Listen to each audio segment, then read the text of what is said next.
Salut l'équipe, c'est Léo, j'espère que vous allez bien. Aujourd'hui, je vais vous raconter l'histoire tragique de Roman Simakov lors de son dernier combat. Comment un tel drame a-t-il pu arriver? Les arbitres font-ils suffisamment attention à l'intégrité physique des boxeurs sur le ring? Est-ce la faute de son adversaire Sergey Kovalev? De son staff? Aurait-on pu éviter une telle tragédie? C'est ce qu'on va voir dans cette nouvelle histoire de boxeur.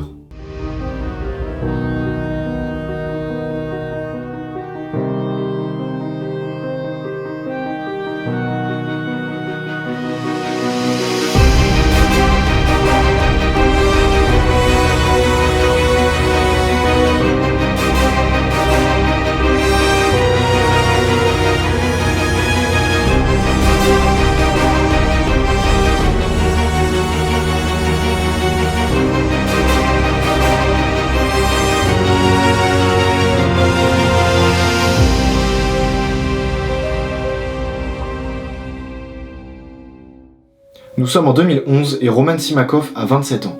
Il a débuté sa carrière professionnelle 3 ans auparavant et a déjà 21 combats à son actif. Son palmarès est de 19 victoires dont 9 par KO, une défaite et un match nul. Nous sommes le 4 décembre 2011 et demain soir, Roman va affronter son compatriote russe, Sergey Kovalev, pour tenter de lui prendre son titre WBC Asie, dont il est le tenant dans la catégorie des mi-lourds. La pesée s'est bien passée et Simakov est confiant pour son combat de demain. 5 septembre 2011.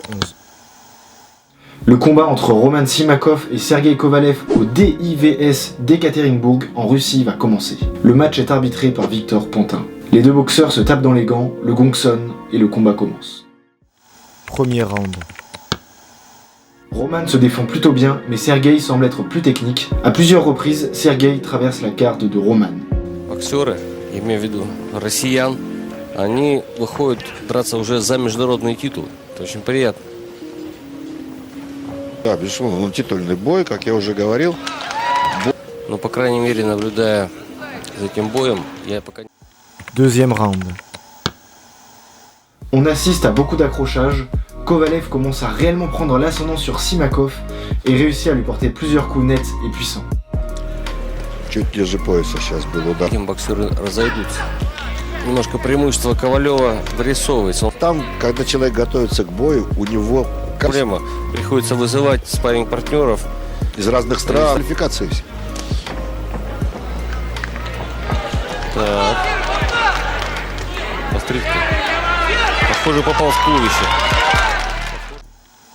Troisième round. L'écart commence à vraiment se creuser. Simakov reçoit de nombreux coups au visage et n'arrive pas à toucher Kovalev. Короткие удары, но такие прямо чувствуются.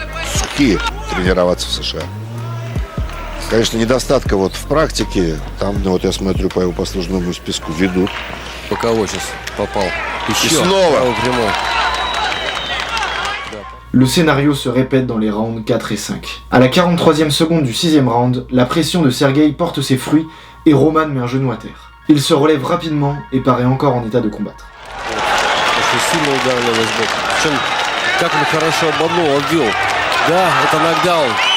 Да. 7e round.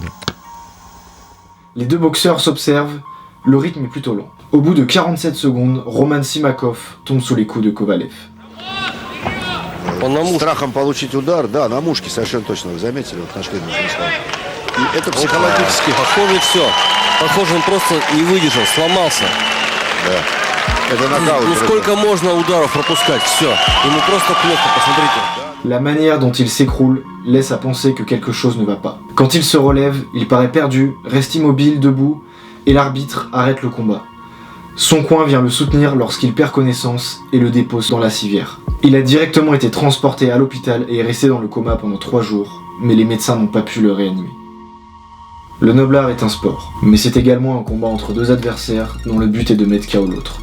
Et malgré les arbitres, l'entraînement intense et les règles censées protéger les boxeurs, des drames arrivent parfois.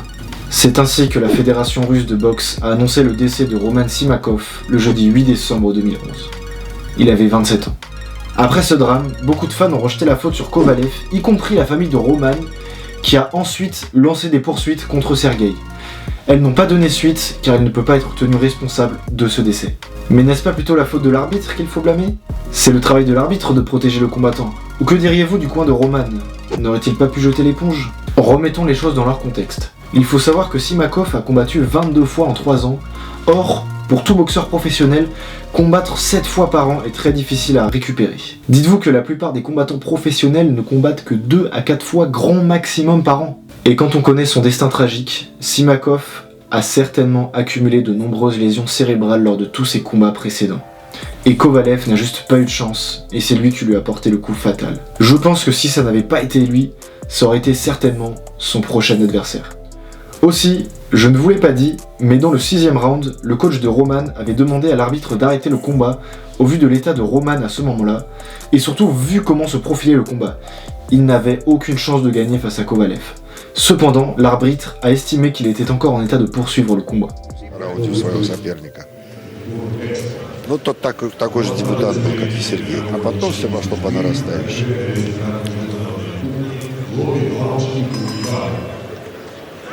Вот вы видите, сколько ударов пропустил Симаков.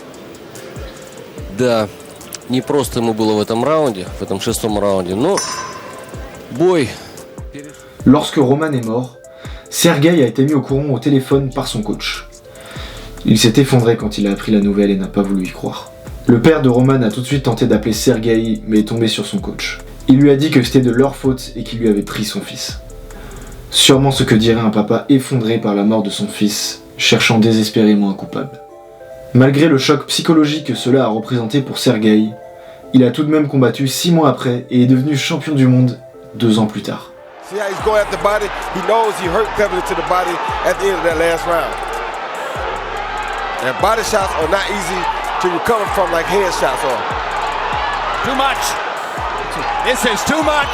And referee Terry. Ladies and gentlemen, the winner from Telly Evans, Russia and the new WBO light heavyweight champion of the world.